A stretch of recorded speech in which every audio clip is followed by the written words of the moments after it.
What's up there, workforce? Chris here. Brian here. And today we are talking about Yoshi-P's new project. We know he's working on another game, and we're kind of just going to spend some time speculating what we would want from that other game, assuming it's going to be another MMO. Uh, Assumptions outside of that, I don't know. Yeah, so we thought this would be a lot of fun. We sat down with Benny from Comic Storian, and that podcast is going to be rocking out on Monday, and we all have varying, theories. So we're not going to dive into 14 story and lore here at all, but we thought like Yoshi-P, has formally announced that they started a project back in 2016. It's officially out of pre-production. That means it's in production. They're working on it. And as to when we could see it, Benny thinks it's actually going to be much sooner than not. So within 2 to 3 years, I'm like, that's insane in my mind. I'm thinking at least 5-6 years, putting us into the early 2020s, next generation, consoles. And then essentially the ideas that just keep coming in my head is like, what do I want it to even be? Because ultimately, a lot of people are going to be like, I love 14, I'm going to stick with it forever. That's awesome. I think Square-Enix is going to do that just like they support Final Fantasy XI. But it doesn't need to be a Final Fantasy project.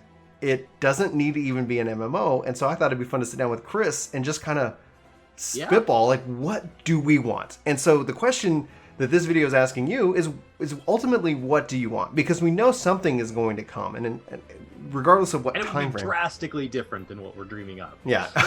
So pure speculation. I know some people love to dive into that, but there's always a risk because we could get your hopes up. Like, we have no inside knowledge of this. We just thought it would be a fun conversation to have with each other and with you about what do we want from Square-Enix. And in my mind, I know what I want. Chris, do you know what you want? I know the skeleton of what I want, and up until now, Yoshi-P's team has filled in the blanks better than I could. And so I think as long as they stick, every time they venture outside that skeleton, then I find myself getting a little upset. But the details, actually, I end up long term liking their ideas more than mine. Yeah, hands down, I think that's really where it comes, or I completely agree with you. But my mind can't rest until at least I get these ideas just out. And so let me know what you think about mine, or share your own, and let's just kind of speculate. If you don't like speculation, I would recommend you avoid the rest of this video because, that's just let's build it out from the ground up. Is it an MMO? Yes, absolutely. Hands down, MMO, set in the Final Fantasy universe. And here's the kicker. We know that Yoshi-P has talked about wanting to make his own Diablo game. We know that he's talked about making his own Battle Royale game. And that makes me think, like, what could they do ultimately with Final Fantasy, and with, not that they have to be Battle Royale. I know a lot of people are like, no, I don't want Battle Royale. With you, like, I get it. But think about the large scale-ness of the MMO. Think of the large and the RPG depth and storytelling that Final Fantasy brings, but also that action RPG combat. What really has made me fall in love with this idea is it comes down to Final Fantasy XV's multiplayer. Like, it felt like outside the loading screens, outside of these things, like, I really enjoyed some of the combat, and I'm hearing that Final Fantasy VII Remake's combat is even better. And so it just serves me in this theory that what would differentiate, if it is an MMO, if it's not an MMO, it's a whole different conversation, but if it is an MMO, what would differentiate a third Final Fantasy MMO from any of its predecessors, taking in the increasing ability of technology and taking in kind of the shifting landscape and market? When I look at games like Destiny, when I look at like man, Sure. Oh, Destiny, that's fun. I enjoy it for X, Y, and Z. Man, how cool, not that it's a shooter, but how cool would it be to be able to get together with your friends and go and do this kind of stuff, like with the Final Fantasy setting, like as a black mage or as a paladin, Right. I'm like, anyway, so that's essentially where the root of it is. And just based off of what Yoshi-P has said, that's where I'm like, huh. So Chris, what do you think? Is yours an MMO? I do think it's an MMO. They've shown to be quite good at this. He's shown to be able to take one that's failing and turn it around. And so I would trust that, trusting that he's going to be pulling from the existing personnel resources to build out his team. Or at least people like what he's, people he hired the first time around. He's gonna hire similar people the second time around. I think that the PvP focus is not something they've shown a strong suit in compared to other titles. It's not that I don't enjoy Final Fantasy 14 PvP when the wait times aren't so long. It's that it's still not as good as maybe like a pure PvP focused game. So I would lean into the PvE. I do like the idea of more of that like Rift style, Path of Exiles, Diablo. It would be a neat way to kind of explore much more of like an instanced kind of spin up, and from that I think you could set it in a universe where it starts to tile these things together and says like, up until now we've said that all Final Fantasies exist in kind of parallel planes, so you may see similar characters, but like we've seen Sid be different genders, and so like you can see like people pop up and have things in common but be a different person. It would be neat to say, well, actually, like, this is our ultimate theme park, and you can jump universe to universe. Picture like Super Mario 64, how you kind of jump into the paintings. There's so much awesome about the different Final Fantasy universes. It would be neat to kind of explore each one in its own. Yeah. And I think we have the technology to leave enough server side now that you wouldn't have to worry about the game just getting massively resource intensive. Yeah. Because a cloud-based MMO is something that I'm not sure that the next generation MMO will be, even though I want it.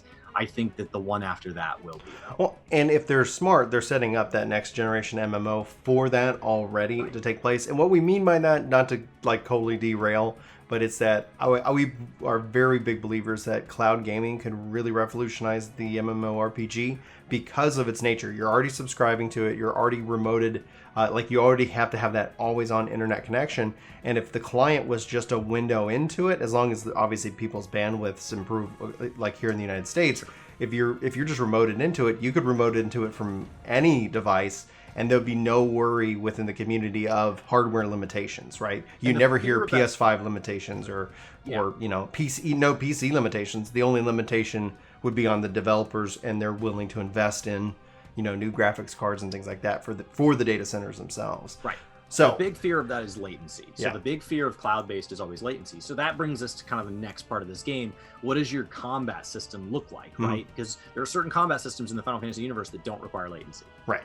And that's where, like, when I lean into the action RPG side of it, just as that differentiator from the, you know, Final Fantasy XI, from Final Fantasy XIV, and then, you know, whatever the new, you know, MMO would be. Even like Dragon Quest X is their MMO. It's just not, it's only Japan, but it's a turn-based battle system in an MMO, and that's, you know, I would like to experience it, but beyond it, that in my mind sets it perfectly up for that kind of Destiny mindset, in which that you go in to experience these zones, and these zones, you know, have different, you know, kind of a max limit, but there's a lot of action going on that you can go run around, you can jump in, and you can really kind of dive into the content itself and as it's set up. And obviously I have no idea if that's what it's going to be, but it would have to be. If it's going to be an action, you know, RPG, you're going to want to feel that impact, because if you got any kind of latency between pressing your button and watching that kind of unfold, that would be itself. If you've never, like, when I look, Destiny is one of the options I bring up. The other in my mind is I look at Phantasy Star. I look at games that have done it before, and a way to become just way more combat engagement, meaning that would have you obviously equip less skills in my mind. And so then how they would manage the RPG side of it and character building might be even more diverse in an action RPG, because you could say, I'm going to rock, you know, you could have multiple kind of builds per job because you do have a limited action set. I mean, and that's just what I think. What kind of battle like system? Along the number of skills that you have in like a Guild Wars or something? Yeah, something like that. Something where it's like, and then maybe like they could do something where based off of the weapon you have equipped that could set your skills, so that way, like, yeah, you're a black mage, but are you a, you know, what kind of black mage are you? Chris, what kind of battle system would you like to see them take into account? So I tend to speak in metaphors and compare to things that I've had hands on with, and so like just hear me out the full sentence before you immediately just shut off the video here. I really like how Final Fantasy XIV has explored the limited job system.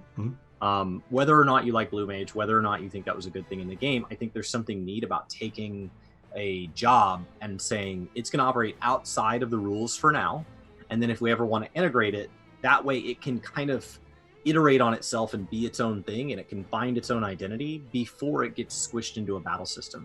And so I wish they would lean into that harder, and I would say, like, let PvP be its own system. It can function totally differently. A white mage becomes this offensive class we've talked about. Like, lean into, what do I use in the open world? In the open world, I have the ability to self-heal and all these things, right? Just like I have the ability to mount and all these other abilities. When I'm in adventurer mode, let me be an adventurer. And then when I go into dungeons, let that be. And so my rotation shifts, because right now we have, like, a black mage can't really practice being a black mage when they're running quests because they can't AoE.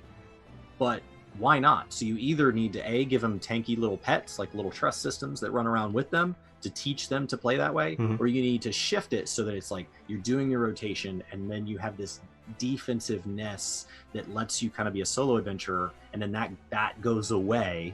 That magical armor goes away when you go into group content, because I think one of the things that 14 struggles with is teaching you to play the game. And so I like a lot about 14 systems. I love that the professions are their own job. It just allows such a deep exploration that no other game seems to really allow for. So I like a lot of that, and it works well within the Final Fantasy universe because you can introduce new jobs from other games all the time. Yeah. But I think I would want each job to have more, like, different modes, instead of trying to be the same job cohesively all the way through. So you already talked about the setting, because you like the idea, the overall universe of Final Fantasy XIV. What combat system, though? Like, are you thinking action? Or are you thinking tab based? Okay. Yeah. Why is there any reason specifically? Like, because we're both leaning into the action side. I know that there are definitely people who don't want that, but I'm just curious. Is there a reason why? I like being lost in MMOs, and action RPGs are just something that if I don't set a timer, I can lose the whole day. Yeah. And it's just a system that I enjoy, and an MMO is usually somewhat designed to be a time sink, and so it's a system that I think works really well for time sinks. Absolutely. So then the follow-up question, like, to answer what you already talked about setting. For me, like, if I was to pick any setting on from a previous Final Fantasy game, I'm torn between Tactics Ivalice and Final Fantasy XI. So Vana'diel or Ivalice. I think those are two incredibly nostalgic worlds, but also that brings in an aspect of danger and an aspect of different sides. Because in the War of the Lions, you have, essentially it's named that way because you have two lions, kings. They're fighting over, they want to be the one king. And then you have, in Ivalice, you have three nations, and they're kind of combating each other, but then also fighting off the Shadow Lord, so to speak. And so it brings in that kind of tension. Would you think, it would be interesting, because here's the other idea that I had, and I haven't shared it yet. We have this concept of the Warriors of Light and Darkness throughout the entire theme of Final Fantasy. But in 14, we're all just one side of that coin, right? Like, you can't go off and truly be a warrior of darkness. Like, even the story is still, okay, well, what you call light, we call darkness, but we're all still kind of the same thing. And so ultimately I'm sitting here saying, how cool would it be in a Final Fantasy game from just a game itself? Like, the Horde and the Alliance, you have the Warriors of Light and the Warriors of Darkness, and you as the player get to create your character, but you have to pick a faction. What do you think about that? I personally like faction-based games. I think it adds something to it that even when you're in PvE content, there's this rivalry. I think it adds a lot of depth. It also allows you to explore two different sides to the story, and so you have the ability to tell the story in two ways, where it looks like there's a hero, and you're like, but wait a second, those don't line up. And so I think it kind of points out, it helps keep you from having a flat villain, somebody who's like, ha ha ha, my whole goal is to be evil. And it's like, that's so boring. What you want is somebody who has that conviction. And when you have at least two factions that people can play, then that all of a sudden says, anytime those factions are pitted against each other, there is a good side to that story for both. There is, the reason they're there is wholesome in their view of morality and ethics. It just rings a lot truer. Nobody, I think, just sets out there to try to leave the world a worse place than they found it. And if they did, that's usually because of some backstory that causes them to want the world to burn. So, like, let me explore that backstory. Let me identify with at least some fragment of who they are. Because then it's that much more meaningful if you ever end up killing them or if you ever end up siding with them. Yeah. I think it's why in the most recent expansion we identify so much with Emmett, is because you really get a chance to see, like, I understand why he's acting the way he is, whether or not I agree with it. Right.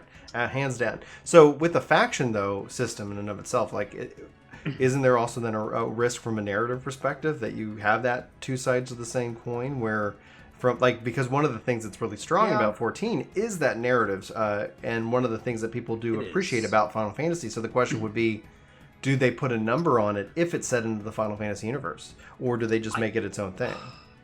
I think if you'd use it as an ultimate theme park, and I don't know if this idea works, I'm not a game developer, but if you use it as ultimate theme park, each time you like very Kingdom Hearts-esque pop into a different world, you're playing in Final Fantasy X, you're being handed a side and you're playing through that side and you're just playing through that one narrative, and at the end of that expansion you pop into a different Final Fantasy universe, you're different sides. So there's no fear of being written into a narrative corner, because every time you get down one storyline, it just transitions back to the baseline and you continue on. Okay. So I think each expansion, we already kind of do that, where each expansion is kind of a fork. It's this whole arc, and we finish the arc, and then we move to the next expansion. No matter whether you liked Heaven's Word or not, whether you liked Stormblood or not, they play their role, and then we're done exploring that, and we move on. There's some base characters, and there's some base kind of threads that carry through to give it cohesion, but ultimately, each story arc is a 2-year cycle. So let's talk about the leveling mechanic system. Let's dive into that, because we have 15 Final Fantasy games really to kind of pull inspiration from. I know you're a huge fan of 10, but I don't know if necessarily the sphere grid system would make sense. Maybe it would. But what system? Like, if you had your choice of any previous grid. I love the sphere grid. I'm really interested to see how the Destiny 2 Armor 2.0 system matures. I think one of the things that MMOs struggle with is power creep, and long term you just get to this ability where it's like, well, we have to respect new players, so we have to build catch-up mechanics, and we have to respect old players and give them the ability to be God mode in old content. And it's hard to make the world perfectly dangerous without then going in and doing some form of a level sync where we say, you know what, I'm going to go halfway between both of you, and neither of you will be happy. And it's like, that's not good either. So I think there's something really nice about a soft reset, where you say, hey, you've been moving through this kind of paragon, and so things like mount speed, discounts on teleports, all those things carry it on forever and ever. But your power, your essence, your light or your darkness has built up, and then at the end of this story arc, we used it to close that story arc, and now you start back over, and not you start over at 80 going to 90. I mean, just take you all the way back. Even if you went back into the old world, it'd be dangerous.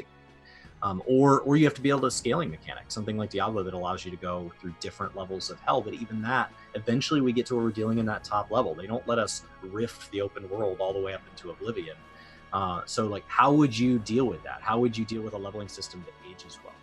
So you bring up Destiny as a really interesting idea. For me, it comes down to a few things. Like, I like so far what I've seen in Destiny, like the artifact that basically you can power grind as much as you want. There's no cap, and then that's a seasonal power bonus, and then a new season comes along and we can slowly increment the power, and they obviously boosted everybody up. There's a weakness to that system as well, because essentially, like, the idea is like, why do I need to be invested in this today? Because if I can just catch up faster tomorrow, like, that's kind of sometimes usually where people get frustrated with MMOs. Like, if there's no reason for me to grind today, I can just grind tomorrow when it's free, and I can be caught up, and I can have a good experience. And so how do you rectify that? And I think that it would be interesting to see kind of what system they put in. For me, when I look at Final Fantasy VI or Final Fantasy IX as two systems that allow for a lot of horizontal agency, in which that you learn abilities through equipping stones in, not materia, but like through espers, through the Magicite in 6, and then in 9 you learn abilities and spells through weapons and gear. So you get the gear, you level up with it enough, it feeds you the skill. I like that from a grinding perspective, right? So that like power wise, you have that skill, and they could always adjust different things. And so the grind comes into your horizontal progression, because the vertical, the gear and the score and the number, like, those could always be like messed around with. People, like, you want to get to level 80 now, you want to get to level 90, 99, whatever we want to do level wise, that's fine. Like, they can make that easy, but then you're still having to go out and say like, oh man, and you can then get skills, and that then impacts your build. I think if you ever ask me, build mechanics, building out your class is something I really feel is fundamental to the RPG. it's a risk and balance, right? It's always going to be Right. that measure of balance. Well, you really need this ability to go do this content, and I think that's okay. I think when that's why I really hope Destiny's a success, because there's things you can learn there. Because what they do is with the raid, there's no matchmaking to it, but that allows them to do crazy, different, challenging things. It makes it feel like a raid. Where if you look at 14 now, Savage might feel like that, but it's like within Stormblood and within Shadowbringers, it's really a trial. It's you zone in and there's a boss, as opposed to here's this thing. It's got multiple bosses. You work your way through it, and then that's the raid, and you have to figure it out and you master it. That's where, like, when you look at the Nier raid, like, I hesitate to call Eden a raid. I would call Nier the copied factory a raid, because you've got 4 bosses. You're working your way through the content, and no matter the scale in and of itself makes sense. So I think that I would like to see kind of a blending of that. I think if Yoshi-P's given enough time and effort, that's where they can come in. Now, we can't discount all the things that are already out there, and so there's probably more conversations to to be had on this one subject itself. Do you have any other thoughts on what you want to see regarding the combat, the game style, the setting that you haven't already shared? No. I think if we're trying to just alienate anybody who's still agreeing with us in the comments section, I would say that I do want it to be subscription based. Okay. Having played some free-to-play games over the years, having played some pay and then it's updated, maybe if there's DLC, otherwise they just keep the servers running forever and you don't pay anything, and having paid games that continually take money out of my wallet every month, I have found that for me, an MMO feels like the best culture when there is that small paywall every month. I'm not sure how I feel about expansions. We've had that conversation. I kind of like more of like an ESO or Destiny type model where there's these small chunks, but I think your access to the server needs to just be continuous. And then if you want to take those chapters, say ARR as a chapter, at some point ARR should become free, in my opinion. ARR should continually decline in value, and at this point it should be acting as the free trial for people, especially if it's still locked behind subscription. Just pay your $15, play it. Go nuts, play it until you, and then when you're ready to subscribe, here, welcome to Heaven's Word, and so on and so forth. Because I think I definitely agree. I would love to see them do like a Square-Enix subscription where I could have access to 11, 14, and whatever comes next. So that way, if it's like, hey, right now there's not a lot of content in 16 or 17, if it was a numbered, then you can go check out this new update in 14, etc. And I think overall, if that brings in more pool of players with more options, that could be a positive move. But we'll have to wait and see. At some point, we'll hit subscription saturation. Yeah. Right? At some point, people realize, oh, I just have cable packages. Like I have my MMO subscription, and I have my, on-demand entertainment subscription, and I have my, Amazon Prime membership, and so on and so forth. And at some point, people will get fed up with it. But for now, I think it's a really good model. Yeah. It seems to tick a lot of boxes. Agreed. Anyway, those are our thoughts. Let us know what you guys are thinking in the comments below. If you're new here, we like to sit down and have these kind of conversations. So if you have any suggestions about what you would like to see us talk about and discuss, let us know in the comments below as well. And be sure to hit that like button, that subscribe button, share, social media, blah, blah, blah. Like, you guys know the drill. For Work the Game, my name is Brian. My name's Chris. Hope you guys have a fantastic day. And we'll see you next time.